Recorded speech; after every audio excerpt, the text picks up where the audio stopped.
American Catholic History is brought to you by the Star Quest Production Network and is made possible by our many generous patrons. If you'd like to support the podcast, please visit sqpn.com/give.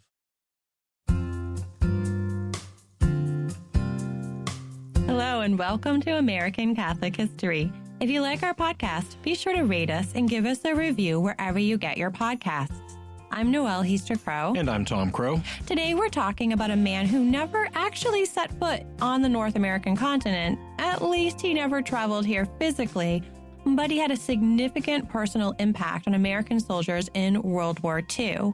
We're talking about Saint Pio of Pietrelcina, more commonly known as Padre Pio. Yes, we're going a little afield to feature someone who isn't an American and never set foot on these shores, but these stories are too good not to include in an episode.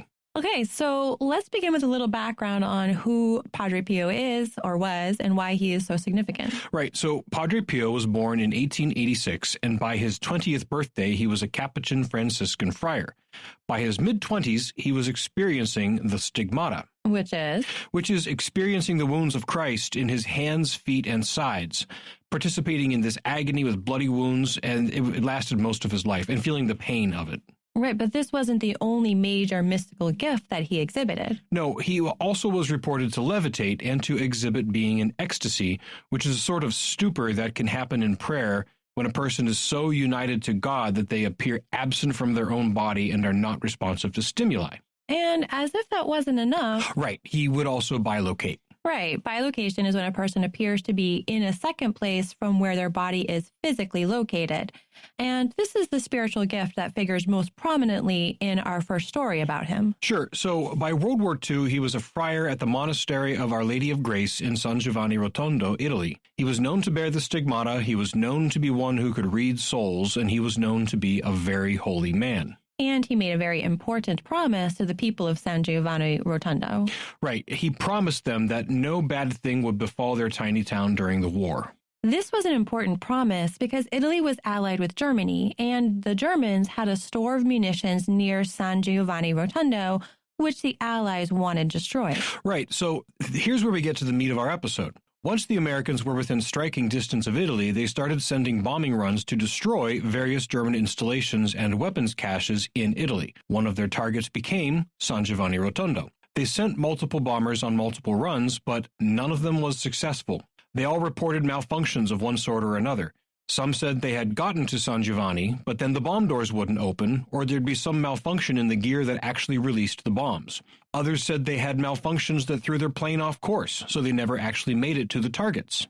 But the most dramatic were those who reported seeing a monk in the sky in front of their plane, waving his arms and directing them away from San Giovanni. Yes, and enough different pilots reported similar enough stories about a small guy in brown actually appearing in front of their planes that eventually General Nathan Twining went on a bombing run himself to see what was up. Now, Twining was not Catholic. No, Twining was Protestant, but sure enough, he saw the flying monk and agreed that maybe they shouldn't drop their bombs on San Giovanni Rotondo.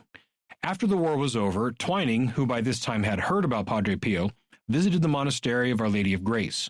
As soon as Padre Pio entered the room, Twining recognized him as the flying monk, and Padre Pio immediately recognized Twining. Padre Pio came over and said to Twining, "So it was you who wished to do away with all of us." Now, the thing is, Padre Pio didn't speak English, and Twining didn't speak Italian or Latin, but Twining understood every word that Padre Pio spoke. Twining, who would become the general in charge of the U.S. Air Force and then eventually the chairman of the Joint Chiefs of Staff, would also eventually become Catholic. And Padre Pio kept his promise to the people of San Giovanni Rotondo. The town was never bombed during World War II.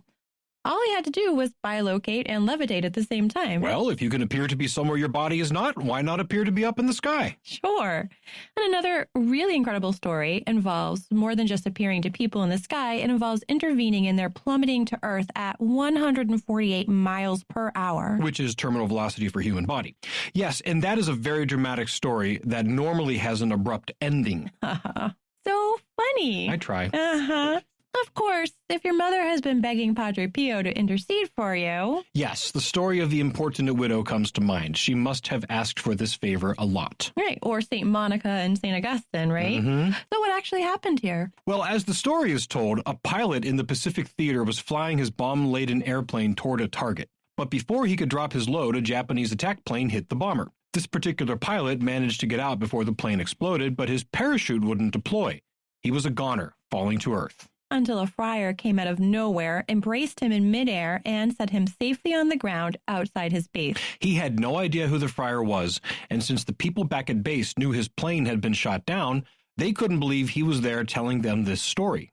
It wasn't until he was back home in the States that he saw a picture of Padre Pio that his mother had. He immediately said that that was the friar who had saved him. His mother said that she had sent entreaties to Padre Pio to keep her son safe. And he did. Yes, he did.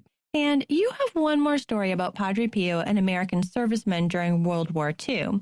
You heard this story from Cardinal Timothy Dolan back when he was still Archbishop of Milwaukee, and he gave a retreat at Mount St. Mary's Seminary while you were a seminarian. Yeah, I love stories like this, so it stuck with me. So some Americans at the end of the war were stationed not too far from San Giovanni Rotondo. Of the small group who were good buddies, 2 or 3 were Catholic and a few were not. So one particular time when they got leave for a day or two, the Catholic buddies decided to head to the monastery where they would meet Padre Pio. The non-Catholics were less enthused about the particular destination, but they were happy just to leave base for a day or two. During the audience with Padre Pio, which was supposed to be handled with utmost decorum and respect, one of the non-Catholics suddenly blurted out, "Show us your wounds." There was a gasp, and then the room got silent. No one ever demanded to see the wounds of the stigmata. But Padre Pio didn't get indignant or embarrassed. He calmly walked back over to the man and said to him, "Show me yours." The man said, "I don't have wounds. You're the one who has these wounds everyone talks about, so show them to us." Padre Pio replied that, yes, he had those wounds. He didn't know why, but that he knew that that man had wounds too and that he needed to show them. And then Padre Pio led that young man, who again was not Catholic, to a confessional where, even though it may not have been a sacramental confession, the young man poured out his guts to the Holy Friar, and not only burying his own soul of his sins, but also just pouring out the ugliness he'd seen in battle, the loss of his buddies, and the pain he'd been carrying around from his experiences. Padre Pio had the ability to read souls, and he knew this man had some stories to tell. And Padre Pio received them all and helped that man heal. He too became Catholic. Padre Pio died in 1968 and was canonized by Pope John Paul II in 2002. His body lies in a glass sarcophagus in the crypt at his shrine in San Giovanni Rotondo. His shrine is one of the most popular pilgrimage sites on earth, and to this day, many miracles are attributed to St. Pio's intercession. You've been listening to American Catholic History on the StarQuest Production Network. If you've been enjoying our podcast, please help us out by giving us a 5-star rating and a good review, and support the work of SQPN. Your support at sqpn.com/give helps make sure American Catholic History and all of the StarQuest podcasts remain available. To learn more about Padre Pio, to find previous episodes, and to send feedback, please visit sqpn.com/history. You can email us at history@sqpn.com or find us on social media at facebook.com/American Catholic History or follow StarQuest on Twitter at SQPN. I'm Noëlle Crowe. And I'm Tom Crowe. Thank you once again for joining us on American Catholic History on StarQuest.